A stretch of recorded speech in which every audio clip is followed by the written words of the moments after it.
নমস্কাৰ বন্ধু বান্ধৱীসকল, আপোনালোকক পুনৰবাৰ স্বাগতম জনাইছোঁ পিপি ছাৰৰ ক্লাছৰ অন্য এটি ভিডিঅ'লৈ।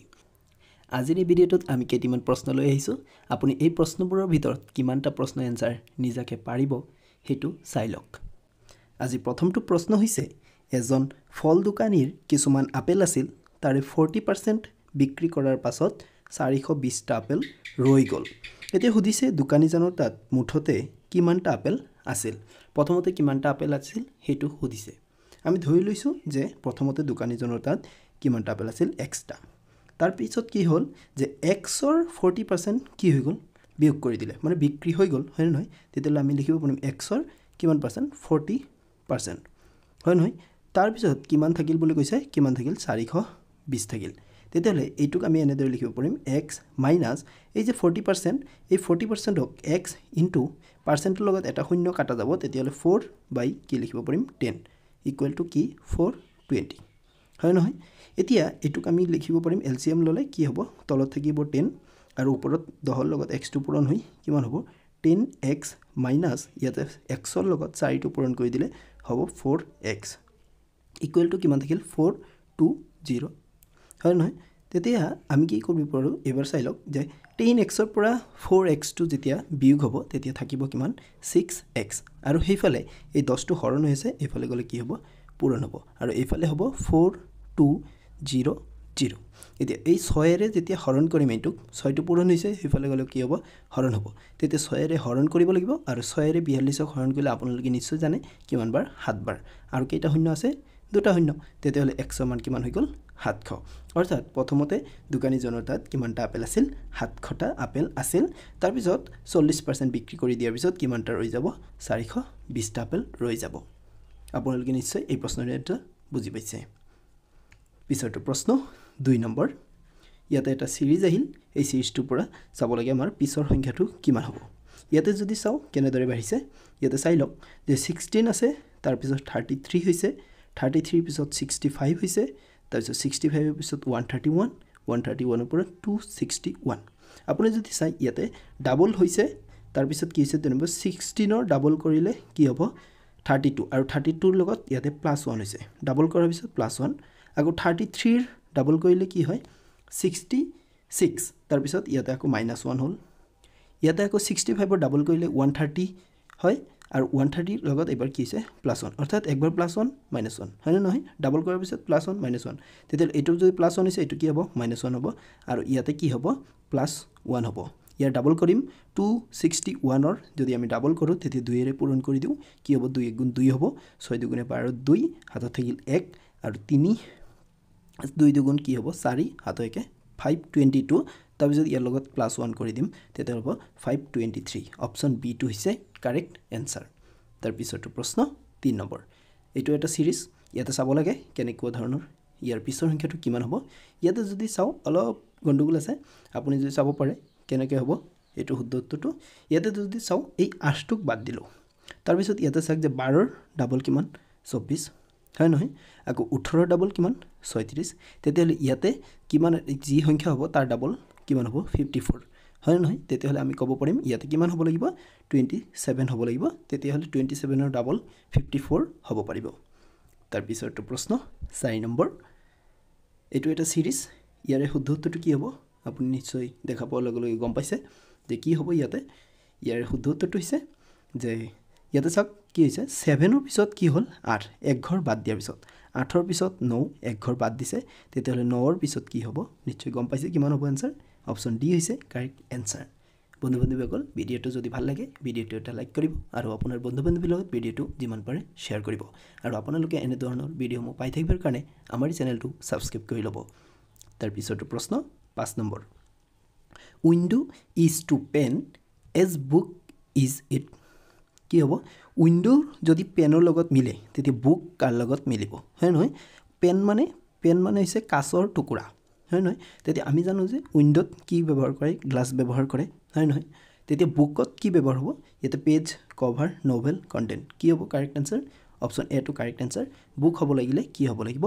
পেজ হ'ব লাগিব, কাৰণ পেজবোৰ লগ হৈ কি হয়, এখন কিতাপ গঠন হয়। তাৰপিছৰটো প্ৰশ্ন 6 নম্বৰ। ইয়াতে এটা ছিৰিজ আহিছে, কি হ'ব ইয়াৰ শুদ্ধ উত্তৰ। অলপ দেখাত পাজল লাগিব পাৰে কি হ'ব দেখাত একেবাৰে সহজ হৈ আছে চাওকচোন কি আছে আমি যদি চাও প্ৰথমটোৰ মাজত a আছে পিছত b আছে c আছে d আছে অৰ্থাৎ নিশ্চয় এবাৰ মাজত কিমান হ'ব e হ'ব তেতিয়া হলে চাওকচোন e থকা অপচন কেইটা আছে তিনটা আছে হয় নহয় তেতিয়া এইবাৰ আমাৰ পিছৰটো চাব লাগিব ইয়াতে চাওক প্ৰথমটো আছে কি j তাৰ পিছত k l m তাৰ পিছত ইয়াতে কি হ'ব n হ'ব হয় নহয় তাৰ পিছত আকৌ লাষ্টত যদি আমি চাব যাও k l m n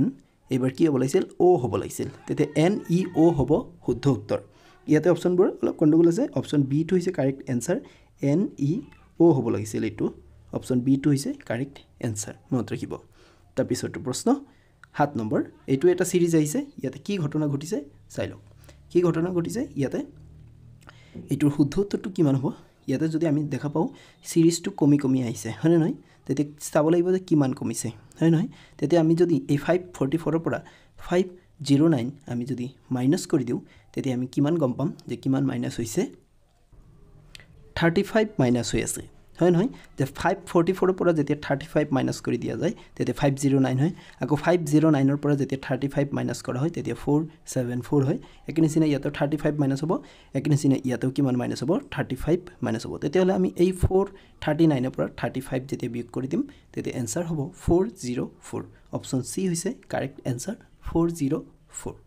কেনেকৈ কৰিব লাগিব আপুনি বুজি পাইছে এই প্ৰশ্নবোৰ আসলে ভালদৰে চাব লাগিব ঘটনাটো কি ঘটি আছে হেমতে आंसरটো উলিয়াব লাগিব তাৰ পিছৰটো প্ৰশ্ন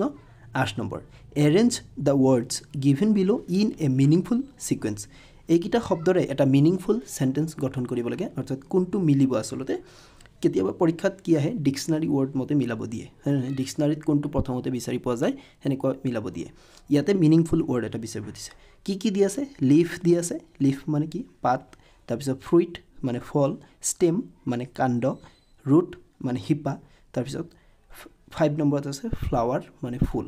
আমি যদি চাও গছ এটাৰ ইয়াতে গছৰ অংশবোৰ দি আছে হয় নহয় তেতিয়া গছ এটাৰ কি থাকে প্ৰথমতে কি থাকে ৰুট হয় নহয় তেতিয়া আমি চাইলম সাৰি ক'ত আছে সাৰি প্ৰথমতে চাওক বি সি ডি তিনিটা অপচনতে আছে হয় নহয় তেতিয়া হলে সাৰি এই তিনটাৰ ভিতৰত যিকোনো এটা হ'ব অপচন এ টো কি হৈ গল কেনসেল হৈ গল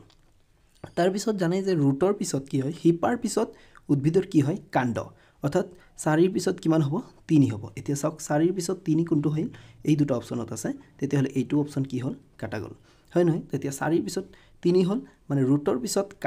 কাণ্ডৰ পিছত কি হ'ব কাণ্ডৰ পিছত কি আহিব পাত আহিব হয় নহয় এক নম্বৰটো আহিব কাণ্ডৰ পিছত পাত এতিয়া কাণ্ডৰ পিছত পাত বুলি ক'লে এতিয়া সি আৰু ডি দুইটাতে আছে ইয়াতেও হয় নহয় পাতৰ পিছত কি হ'ব পাতৰ পিছত ফুল আহে ফুলৰ পিছত হে ফল হয় হয় নহয় তেতিয়া হলে একৰ পিছত 5 হ'ব অপচন ডি টো হ'ব কাৰেক্ট অপচন সি টো ইয়াতে কেনসেল হৈ গল হয় নহয় তেতিয়া হলে পিছৰটো প্ৰশ্ন চাও 9 নম্বৰটো প্ৰশ্ন ইয়াতে সিম্পলিফিকেশনৰ এটা প্ৰশ্ন আহিল একেবাৰে সহজ প্ৰশ্ন কেনেদৰে কৰিব লাগিব চাই লওক ইয়াতে আমি জানো যে বদমাছ ৰুল মতে হয় নহয় কি কৰে হৰণ আগতে কৰে তেতিয়া হৰণটো আমি আগতে চাই লওক কত আছে হৰণটো আছে এইখিনি হয় নহয় তেতিয়া আমি এনেকৈ লিখিব পাৰো যে 24 মাল্টিপ্লাই 15 ডিভাইডেড বাই 12 অৰ্থাৎ 15 ৰ তলত কি লিখিব পাৰিম 12 তাৰপিছত প্লাস কিমান আছে ধৰি ললো আমি সে x আছে x ৰ ভ্যালুটো উলাই লব লাগে 165 একেবাৰে সহজত উলাই যাব চাই লওক যে 12 টো 24 ক পূৰণ কৰিলে কিমান বাৰ দুইবাৰ হৰণ কৰিলে আসলতে 2 ৰ লগত 15 পূৰণ কৰিলে কিমান হ'ব 30 হ'ব আৰু 30 টো ইফালে প্লাস হৈ থাকিব হেফালে গলে মাইনাস হ'ব তেতিয়ালে x কিমান হ'ব 165 মাইনাস কিমান 30 তেতিয়া 165 ৰ পৰা 30 যেতিয়া মাইনাস কৰিম তেতিয়া হ'ব 135 হ'ব শুদ্ধ উত্তৰ অপচন এ টো ইয়াতো কাৰেক্ট आंसर তাৰ পিছৰটো প্ৰশ্ন 2 নম্বৰ ইয়াতে এটা প্ৰশ্ন আহিল if 15% of a is 20% of b then a is to b আগতে চাই লব যে কোনটো is to কোনটো ওলাব দিছে a is to b না b is to a দুইটাৰ ক্ষেত্ৰত आंसरটো বেলেগ হৈ যায় হেকনে আমি চাব লাগিব ইয়াতে বেলেগো কৰিব নালাগে 15 is কি আছে percent of a আছে বেলেগো লিখিব নালাগে আপুনি কি লিখিব যে 15 পূৰণ কি লিখিব a লিখক আৰু হেইফালে কিমান আছে 20% of b আছে অৰ্থাৎ 20 পূৰণ কিমান লিখক b লিখক তেতিয়া যেহেতু a is to b ওলাব লাগে মানে a টো ওপৰত b টো কি হ'ব তলত হ'ব তেতিয়া a টো ইফালে আছে b টো আমি ইফালে লৈ আহিম হয় নহয় b ইফালে আহিলে a তলত কি আহি গল b আহি গল আৰু একেদৰে কি যাব সংখ্যাটো ইফালে যাব অৰ্থাৎ ইফালে ওপৰত 20 হ'ব আৰু তলত কি হ'ব 15 হ'ব এতিয়া দুইটা সংখ্যা কিহেৰে কাটা যায় 5 ৰে কাটা যায় 5 ৰে এটো কাটিলে কিমান বাৰ 4 বাৰ হ'ব 5 ৰে এটো কাটিলে 3 বাৰ অৰ্থাৎ आंसरটো আহি গল 4 ইজ টু কি হ'ব 3 যদি ইয়াতে এনসাৰটো অপশ্যন বি হৈছে কাৰেক্ট এনসাৰ যদি প্ৰশ্নটোত আমাৰ ইয়াতে বি ইজ টু এ সুধিলেহেঁতেন উল্টাকে তেতিয়া অপশ্যনটো আমাৰ চি হ'লেহেঁতেন বুজিছে কথাটো নিশ্চয় বন্ধু বান্ধৱীসকল যদি ভিডিঅ'টোৰ দ্বাৰা উপকৃত হৈছে তেতিয়া ভিডিঅ'টো নিশ্চয় লাইক কৰিব আৰু আপুনি কমেণ্ট কৰি জনাই দিয়ক যে আপুনি এই প্ৰশ্নবোৰৰ ভিতৰত কিমানটা এনসাৰ আপুনি নিজাকৈ পাৰিব আজিৰ বাবে এইখিনি পুনৰ লগ পাম নতুন এটি ভিডিঅ'ৰ জৰিয়তে ধন্যবাদ